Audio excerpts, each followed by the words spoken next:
Dreaming through the storm. How to stay focused when your life is just overwhelmed too much.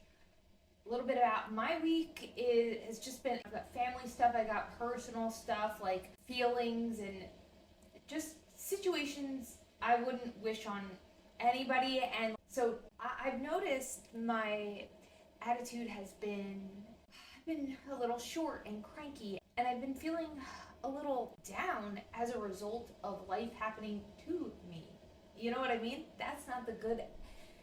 It takes a moment to snap out of it, because despite bad things happening to you and coming at you, it's still our job to feel good despite all of that, but feel your feelings, of course, with acceptance, and focus on what is in the locus of your control to not wallow and have self-pity. It's a lot of mental gymnastics. Anyway, I'm just giving you motivation in case if you're in your feels with things happening. I'm sending you love. I'm sending you love. Anyway, and that's just life. That's just life. So, when everything in your personal life feels like it's pulling you under, how do you dare to keep reaching for more? It's one of the hardest parts about growing into the life you want. Because a life calls for your goal. Matters. People betray you.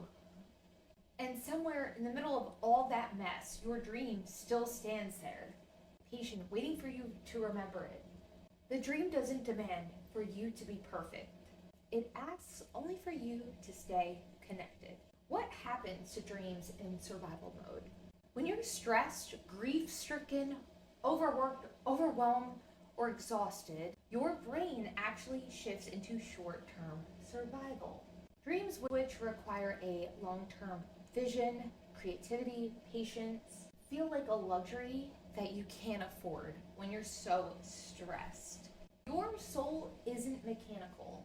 It doesn't shut down because life got harder. So when you're feeling like this, instead of asking yourself, how can I build my whole dream life? Instead ask, how can I hold on to one thread of my dream today? And that's more than enough.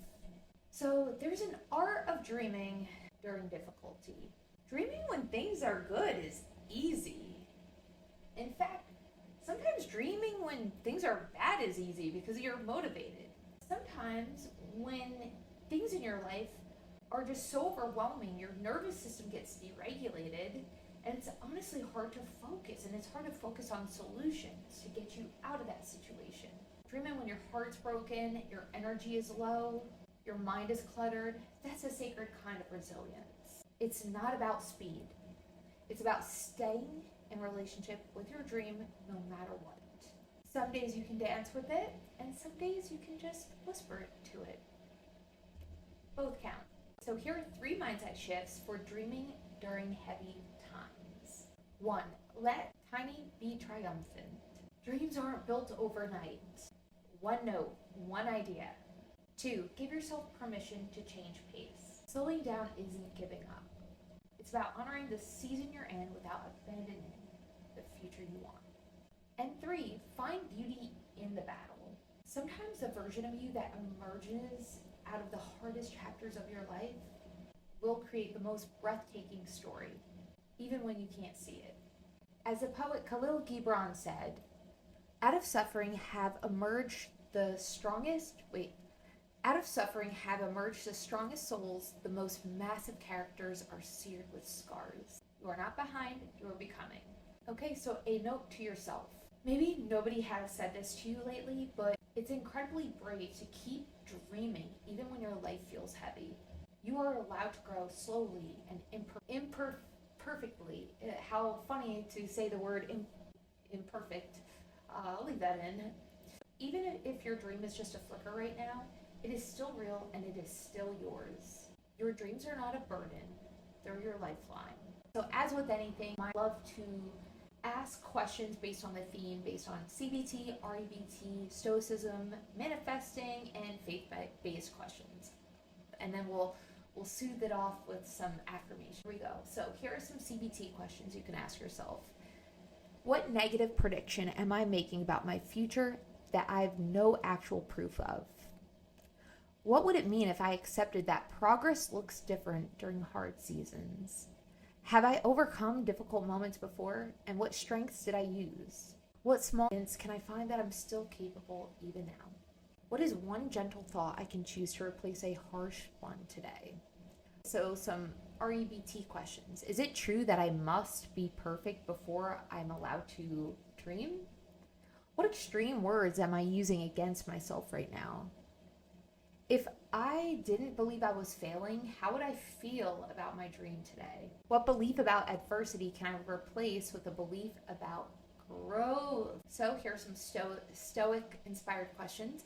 What challenges in my life are tests of character, not punishments? Honestly, sometimes life just throws curveballs at you that are so heavy it feels like life is punishing you. And it's like, what did I do to deserve it? I'm done with my character growth. But long story short, if you think about it, it could be, I think right now it's choosing to believe in myself and trust my gut.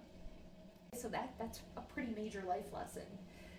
How can I choose wisdom and courage today, even in small ways? Ooh, showing up even though you don't feel like it. So, what is one thing I can do right now to align with virtue instead of fear? That one is good. So if anybody has betrayed you or disrespected you, instead of thinking about that, what can you do to align with virtue? Maybe you can send love and find the lesson of what everything is trying to teach you, or maybe you can grow in ways that that person that disrespected you will. The thing is, you're worthy now, though. So as I'm saying this, I'm like, we're all worthy now. But my point is, we are allowed to dream bigger, to want more things. So it is a thing, but know that you're allowed to want more.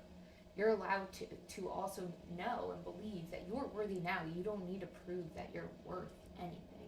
This might be teaching you to find more friends aligned with your values instead of trusting the wrong people. Anyway, projection. But no, answer that question with related to whatever situation you're going through. So here's some faith inspired questions. Whatever you believe in, disregard. But I personally really I believe all these things, so I don't know if it's helpful for me sharing in case if it's helpful for you. How can I trust that God's timing is better than my own? What is God growing in me during this waiting or painful season? How can I live today in a way that reflects faith, not fear? And how can I surrender the outcomes I can't control and walk by faith?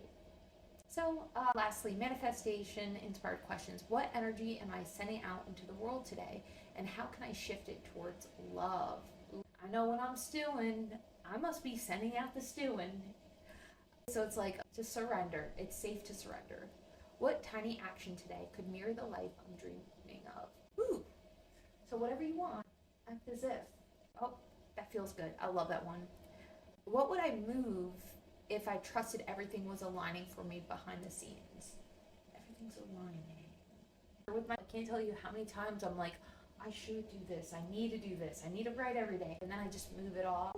Go for a walk. Let's go. And it's like, no, respect your schedule. Let's do that. All right. And lastly, we're closing this off. We're sealing this with affirmations to heal and focus on your dreams. Here we go. I honor my dreams even in the hardest seasons.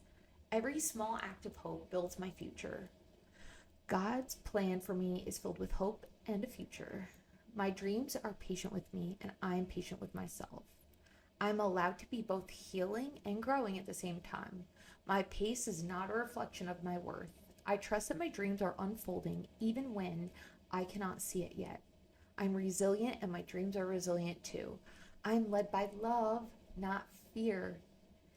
Every breath I take is a step closer to my becoming. Oh, thank you so much for watching. Please subscribe and please check out the links in the description to come support. We have Dream Nudge, a goal setting club. Yes, I would love it if you joined. That'd be so cool. Bye all.